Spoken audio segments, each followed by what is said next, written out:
Welcome to the Tesla Economist. Please hit the thumbs up and remember to subscribe. You can follow me on Twitter and talk to me on Patreon. Okay, it looks like I was wrong about the 4680 batteries. It would appear that the Chinese have out-innovated us yet again. CATL have created a battery 13% more energy dense than the 4680 and seem to have achieved this with much less effort, in much less time, with a much lower budget and much less talented engineers. I really thought I understood this industry, but it's here in black and white, and they're even using percentages to prove it. Oh wait, that's a good point. It's a percentage. Well, we know percentages. We know they're the best way to lie. So what if on the odd chance there may be some distorted information here too? And how about we get deeper down on how someone may once again be trying to lie to us with statistics? I know it's easy to be complacent and immediately jump to dismiss any claims. How can anyone at this stage come close to beating Tesla, especially the 4680 battery, which is about to soon be released? So we should probably look into this. We are being told the Financial Associated Press on March 26, Wu Kai, chief scientist of CATL, said at the China Electric Vehicle 100 forum that CATL has launched the third generation CTP technology through continuous technical iteration, which is called the Kirin battery internally. Weight, energy density, and volumetric density continue to lead the industry at the highest level under the same chemical system and the same battery pack size. The power of the Kirin battery pack can be increased by 13% compared to the 4680 system. The reporter was informed that this battery will be officially released in April this year, reporter Lu Yang from the Financial Associated Press. Okay, so CATL have launched a new battery pack, and they are saying they can fit about 13% more energy into this new battery pack with their current cells than if they use 4680 cells. The chemistry is the same as before. In fact, it would appear the actual cells are also the same too. The 4680 battery is obviously cylindrical. Now, if you put cylinders together in a battery pack compared to rectangular boxes, there's always going to be space in between each battery compared to how a rectangular box will just fit in next to one another. And to be honest, I think that is all CATL are talking about here. The fact you can fit more volume of rectangles in an area than you can volumes of cylinders.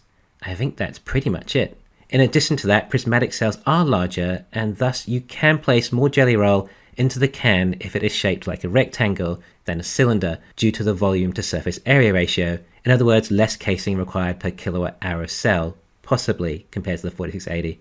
Also, when using LFP batteries, you have more options due to not having to be as concerned with things like thermal management. But in fact, CATL haven't really given us any relevant benchmark as to explain how much of an improvement this new battery pack is from their last. It would have been far more relevant to have said something like a 5% improvement in power from our previous battery pack. But no, instead they just came at the 4680, as that is now going to become the industry benchmark. If this battery pack is any better than CATL's previous version, it just means they found a way to place more cells within the battery. In fact, we're also told the new gravimetric energy density of this battery pack. It is stated it's 160 watts per kg. So out of interest, I was wondering how much of an improvement this was from their previous pack. And what's really strange is that it would appear to be about the same from 2 years ago. So I'm not quite sure what's going on here. Just a new pack and a new way to market it as some massive jump in technology, perhaps? To give you some comparison, BYD's Blade battery appears to only be about 140 to 150 watts a kilogram. So remind me again how Tesla will start using BYD's Blade batteries and suddenly get 270 miles of range on a Model Y all-wheel drive. No, not happening. Anyone who tells you that 270 miles of range for a Model Y running on LFP does not understand batteries. Even if they turned out to be right, which is so unlikely, it would still mean they didn't understand batteries, because it was just too big a breakthrough for anyone to have expected. And if they did actually understand batteries and really believe in it, then they would leverage everything they could to invest in this battery technology, as it is literally too good to be true. CATL is still using Prismatic, which does have certain benefits, like I've explained, but they're much slower in production. They're easier to produce, and you can squeeze more of them into the battery pack, which is probably the reason all legacy autos are also opting for Prismatic. But look at the speed of those 4680 production lines. That's what matters. Remember, everyone is battery constrained. There aren't enough batteries. So even if you can make a battery with 13% more power, is it that big a deal compared to a different form factor that is produced at 10 times the speed? No, we need a lot of batteries. Slowing down production by that much in order to squeeze in slightly fewer more batteries is not a good business plan. But I almost say it like they have a choice. And that's the point, isn't it? They don't. They can't. They can't make Tesla's amazing 4680 batteries with the incredible chemistry it offers. So instead, they have to make what they can and just market it as a better battery with statistics and press releases. China is not going to out-innovate Tesla. Never, ever. There is no improvement in chemistry of the CATL battery. That's what's really tough. That's the serious breakthrough that I don't believe any other battery manufacturer has even mentioned. Any new chemistry similar to Tesla's battery day, dry battery electrode process, or tabless design. These are the next level breakthroughs that we are about to see Tesla achieve. If LFP starts using silicon in the anodes, then we will start seeing some actual jump in efficiency with the battery cells. Silicon may affect the cycle life of the batteries, and degradation may be more susceptible with silicon anodes.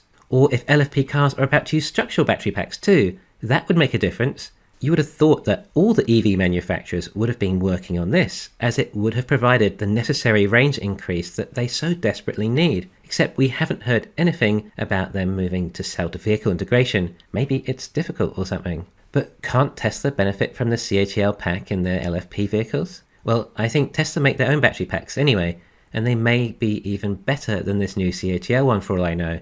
But that isn't the point. Even if this pack was an improvement, then it would simply mean that Tesla could add more cells into the battery pack to get more range. Except Tesla are already at a decent range and don't want to be adding more cells in their pack. Adding cells will add to weight and will reduce handling and of course add to cost. In fact, Tesla are so far ahead of everyone else, they are doing the opposite. Whilst all other manufacturers are trying to find ways of squeezing more cells into their battery packs in order to improve range, well, Tesla, they're removing batteries.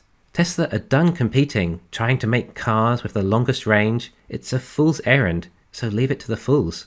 Tesla have found their market and discovered the amount of range their drivers want. Therefore, why try and find ways of placing more batteries into the car to get a longer range, sacrificing performance and handling, safety, cost, and margins? Instead, Tesla are going to maintain this mid 300 mile range and find ways of using fewer battery cells while still delivering this range, thus ending up improving performance, handling, safety, costs, and margins. Just because the battery day technology can improve range 54% or so, doesn't mean we're going to have Teslas driving around with 500 or 600 miles of range. It means Tesla can maintain the range that they've discovered is best for the market and reduce the amount of cells. I'm not even sure people realize this yet. I tell people the new long range with 4680 batteries and all the battery day tech is going to have a lower kilowatt hour battery than the 2170 version, but they don't seem to understand. Having fewer batteries means the batteries can be concentrated into the center of the vehicle too. This means in an accident, it is less likely that you disrupt any battery, as they become very unlikely to be impacted in a collision due to them no longer being on the outside. But the handling too, what it would be like to have the lower center of gravity contained further in the center of the car. My Tesla handles absolutely incredibly. I can't believe how well it grips the road and corners. But if we go into physics and talk about how this would affect the polar moment of inertia, then the handling is just going to become outstanding. I mean, I would immediately replace my car with a 4680 battery day car as soon as I could, if that was possible. In fact, like how there are some really avid iPhone consumers who have to have the latest iPhone every year, well, there's a high possibility that there'll also be a lot of Tesla consumers like that too, especially if they can sell their Tesla for more than what they paid for them in the first place. I'd simply put a deposit down, and as soon as my new one was about to arrive, I'd sell my old one, and then the upgrade cost might end up being minimal anyway. Alright, so on closer inspection, what have we discovered?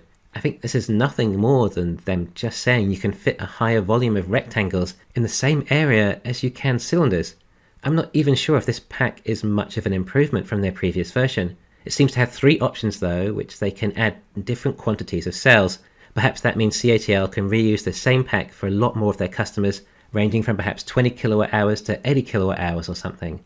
As usual, any of the EV data we get out of China always tends to be somewhat coy. They never like to give out too much information, almost as if they're hiding something, but they do like to use statistics. Anyway, for those of you that were asking and wondering how CATL might have beaten Tesla's 4680 batteries, I hope that provides the answer you were looking for. Obviously, they are never going to beat Tesla. Anyway, I know a lot of you also study batteries quite relentlessly, so please comment and let me know if you think I've inferred all this correctly. Thanks for listening. Please hit the thumbs up and subscribe. You can follow me on Twitter and talk to me on Patreon.